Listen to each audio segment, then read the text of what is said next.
Death row is the part of a prison that houses inmates awaiting the sentence of capital punishment for some seriously heinous crimes. While capital punishment is an intensely controversial issue, it's still famously legal across the United States. But the US isn't the only country in the world with a death row.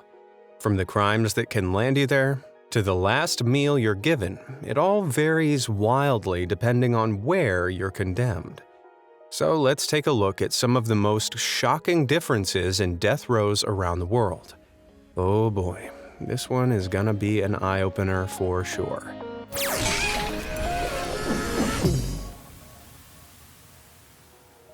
The countries. As of January 2021, 109 countries have abolished capital punishment entirely. These include all European Union countries, plus the UK, Australia, Canada, Mongolia, Argentina, Mexico, the Philippines, and many more. Now, a further 28 countries are classed as abolitionist in practice, meaning they uphold capital punishment in law, but haven't officially carried a sentence out in more than 10 years.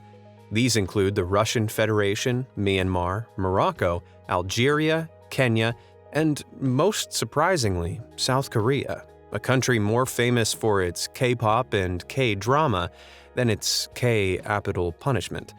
Makes you wonder if Squid Game was more of a documentary. Just 8 reserve the penalty for serious offenses, like war crimes, in countries that have had issues with uprisings against leading regimes in the recent past. For that, look to Brazil, Kazakhstan, Guatemala, and several others.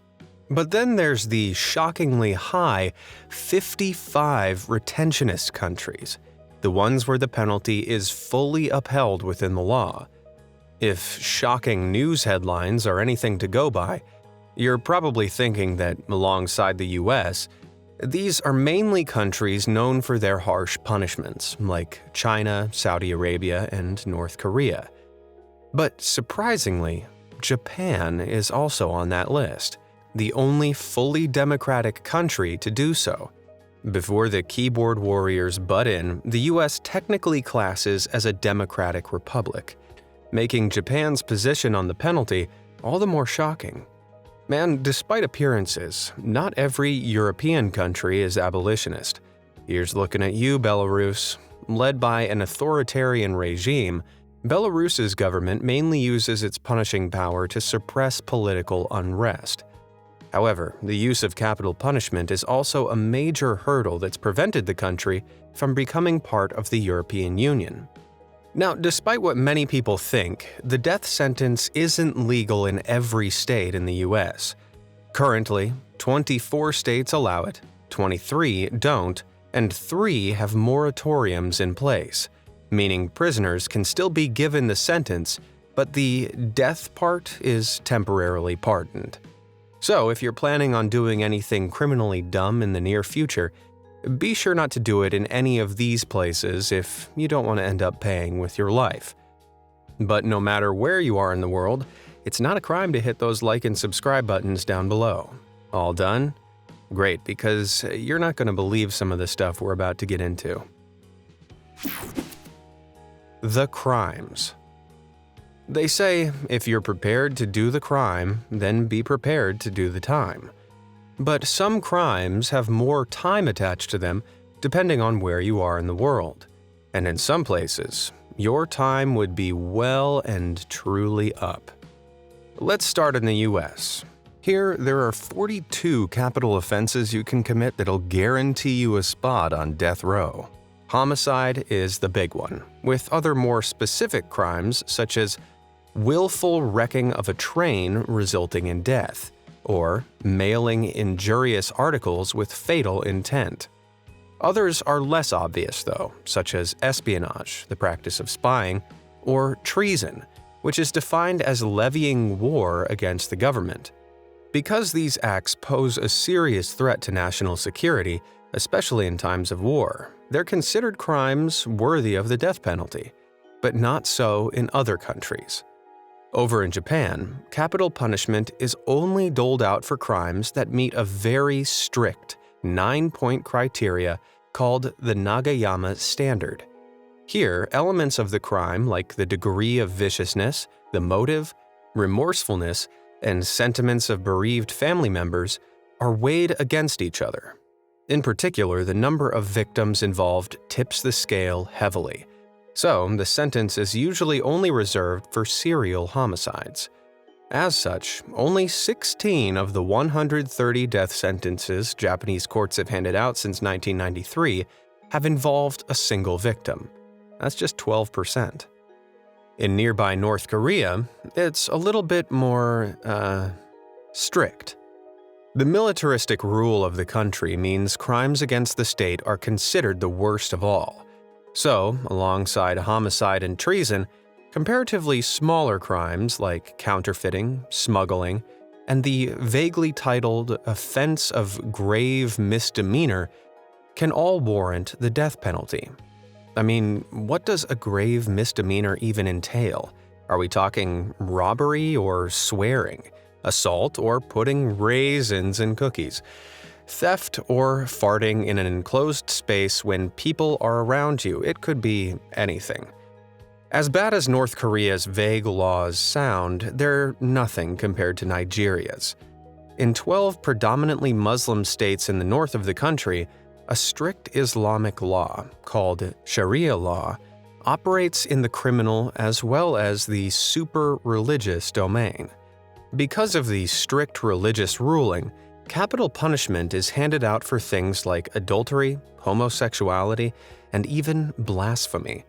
Specifically, speaking ill of Islam's holy figures will land you in hot water.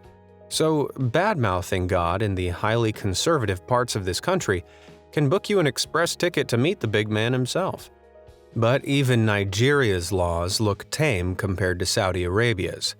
Sharia law is absolute there, so crimes like blasphemy or waging war on God are also punished in this country with the death penalty. But they take this stance so seriously that witchcraft can also land Saudi citizens with a capital sentence. Practicing sorcery, magic, or anything supernatural is considered a capital offense. No, that'd make for one really harrowing Harry Potter book, that's for sure. The conditions. Once the death sentence has been passed in a court of law, the life of a prisoner changes dramatically. Having been condemned to the worst fate imaginable, their world is turned upside down and placed behind bars. Now, usually in America, prisoners who are just serving time are kept in general population. Here, most get their own tiny cells to sleep in, ranging from about 50 to 70 square feet in size, complete with a sanitary facility and a bed. While they sleep alone, they can still mingle with other prisoners during the day, take on jobs like canteen cooking inside the facility, and, depending on the state they're in, can access the outside yard every day. That's about all the liberties they get though, which sounds incredibly restrictive. Over on death row though, inmates can only dream of such freedoms. According to Florida's Department of Correctional Facilities, death row inmates are kept in cells just 54 square feet in size. These can include a toilet, but don't always include washing facilities. To clean themselves, they're escorted in handcuffs to showers and watched the entire time by several wardens in case they get any bright ideas.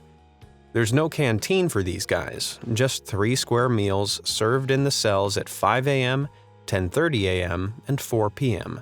And the only cutlery they're allowed is a spork.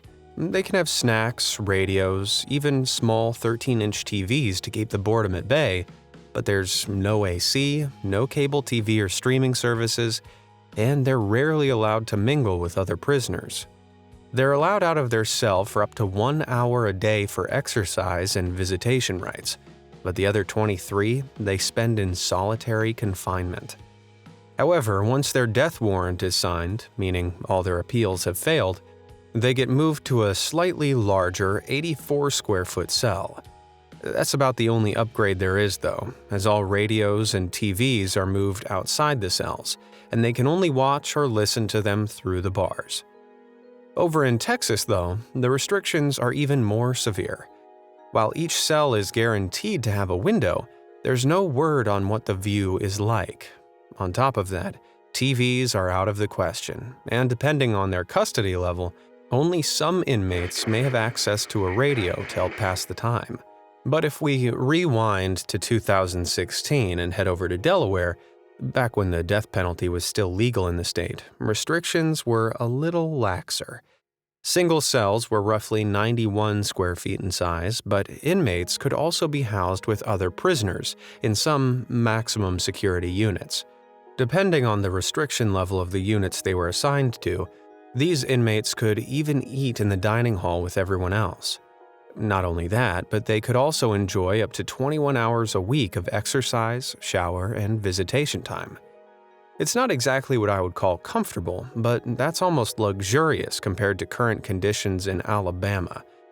Here, cells can be as small as just 40 square feet all around.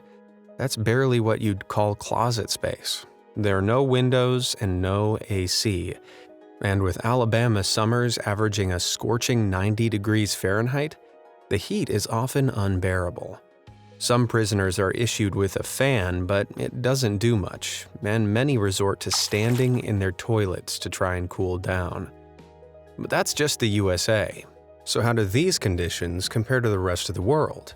Well, if we take a trip over to Japan, it's actually not all that different. Like America, death row cells here are solitary and tiny, but at around 80 square feet, they're bigger than most of the others we've seen.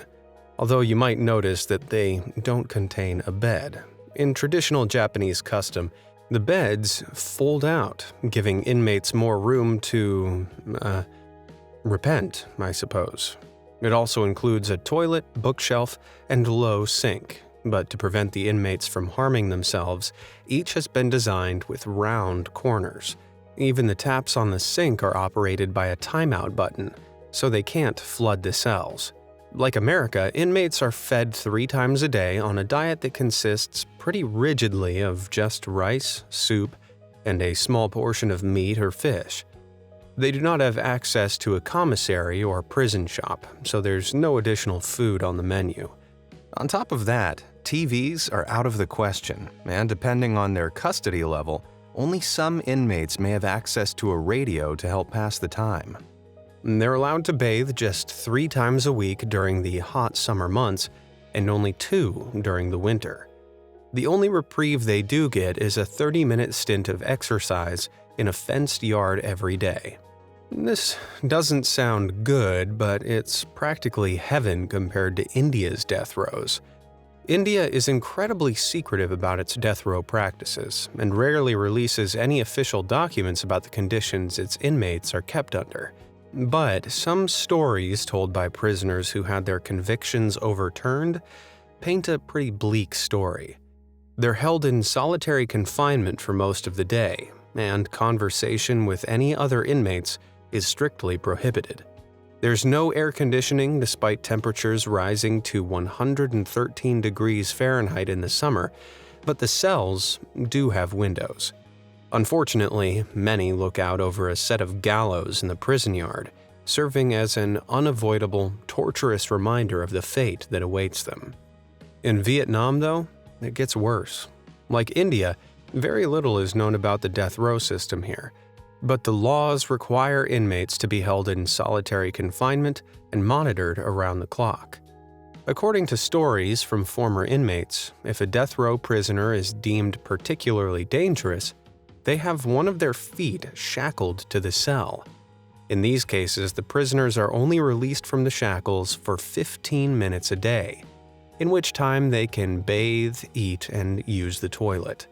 Oh man, that sounds so bad, it almost makes Alabama look good. The wait. Once the gavel comes down and the death sentence is passed, prisoners aren't immediately shipped off to the afterlife. In many countries, the appeals and potential exoneration process is a long and arduous one that can see prisoners pacing around their cells for years. But it's not the same the world over. So let's start in America. With so many legal hoops to jump through regarding appeals, scheduling, petitions, Supreme Court decisions, and trials that can last decades, prisoners can expect to wait an average of 22 years between sentencing and punishment. During this time, around 25% of inmates pass away from natural causes. Back in the 1990s, though, this was an average of just 8 years, but the complexity and time-consuming nature of the sentences, plus the ever-growing backlog of cases, has seen this wait time increase. And that's just the average. Inmate Raymond Riles spent more than 45 years on death row in Texas before being re-sentenced to life in prison in 2021. But once the death warrant has been signed, depending on the state, prisoners will be informed they have between just 10 and 90 days to make their peace. Over in Japan, trials can also last decades thanks to the legal system. But prisoners here aren't often given the luxury of a death date. So little warning is given, some inmates are only informed of their execution on the day it happens. This makes the story of the world's longest surviving death row inmate, Iwao Hakamada, even more amazing, as he survived on death row for more than 48 years. Fortunately, he was acquitted after it was discovered police had falsified evidence against him. That's a long time not knowing if today will be your last for a crime you didn't commit. However, when it comes to waiting, few countries are as scarily efficient as China. The country itself is very private regarding its death row process. Even so, an in-depth study based on scraps of information leaked from the country has led experts to believe that the average time between sentencing and punishment is a harrowingly short 50 days. That's less than 2 months. It sounds impossibly quick, but considering China is the world's leading executioner, with thousands of citizens estimated to meet this fate every year, it would certainly make sense. In comparison, just 17 capital sentences were carried out across the US in 2020. But in Belarus, the time an inmate has to make peace with the final ruling is even quicker. It's reported that the convict in question is informed that all their appeals have either failed or been denied just 2 minutes before the sentence is carried out. I'm not sure which would be worse, waiting for days or given a few minutes to come to terms with it all. What do you think? Let me know down in the comments. Last meals. If you knew the next meal you ate would be your last, what would you go for? I'd choose a big juicy steak with all the trimmings and a huge chocolate brownie for dessert. Man, that sounds good. But for a lot of prisoners on death row, the last meal they eat isn't always something they have a choice in. In the US, last meals are often served to inmates a few days before their date with destiny. Most can order anything they want. Well, almost anything. Prisons can deny requests for alcohol or tobacco products, and others can limit the requests to items that can only be obtained within the prison system. That can mean no fast food, no local gourmet restaurant delivery, and even no home-cooked meal from their family. Many states also have a cost limit on the last meals of their prisoners. In Florida, the meal can cost up to $40, but in Oklahoma, it can only cost up to $15. Sounds kinda stingy, but it's better than being in Texas. Currently, prisoners aren't even allowed to pick their last meal. They used to be able to, but back in 2011, death row inmate Lawrence Brewer ordered a huge banquet of food for his last meal and then refused to eat it once it arrived. So, Texas changed its policy, and now none of Texas's death row inmates get a say in what they're served. But many states have been pretty lenient in the past, allowing inmates to order whatever they want. Before Illinois inmate John Wayne Gacy received his capital punishment back in 1994, he was able to order a bucket of KFC, fries, 12 fried shrimp, a pound of fresh strawberries, and a Coke. On the other end of the spectrum, back in 1963, Iowa inmate Victor Feger ordered a single olive with the stone still in it. He hoped the stone would sprout into a tree on his grave as a symbol of peace. But for all his good intentions, that never happened. One of the stranger requests a Texas prison received before the ban on last meals came from James Edward Smith back in 1990, who requested a plate of dirt. Not just any old dirt. Raycunda dirt, earth taken from someone's grave. It's often associated with voodoo rituals, and James believed that by eating it, he wouldn't become a ghost. Suffice to say, this was a little too macabre for the wardens to fulfill. He got a yogurt instead. Now, last meals aren't guaranteed all over the world. In Indonesia, last meal requests on death row generally aren't taken. However, back in 2015, members of the Bali 9 smuggling gang were allowed to order pizza and KFC in the days leading up to their date with fate. Here, food can also be provided by family members and split between prisoners, if they feel like sharing. Over in Malaysia, last meals are often made from a fixed variety of food, including steak, fried chicken, plain rice, vegetables, salad, milk, orange juice, and water. Although some inmates who declined last meals in the past were sometimes given a simple KFC dinner instead.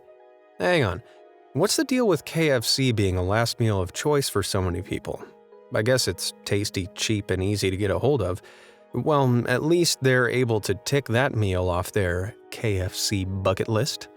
In Taiwan, the rules around alcohol on death row are a little laxer. A final meal of the prisoner's choice, such as traditional bento, is served with a bottle of Cao Liang liqueur.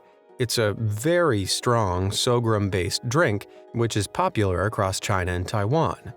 I'm sure having the whole bottle to yourself would take the edge off even the most nervous inmate. What about somewhere a bit bigger, like India?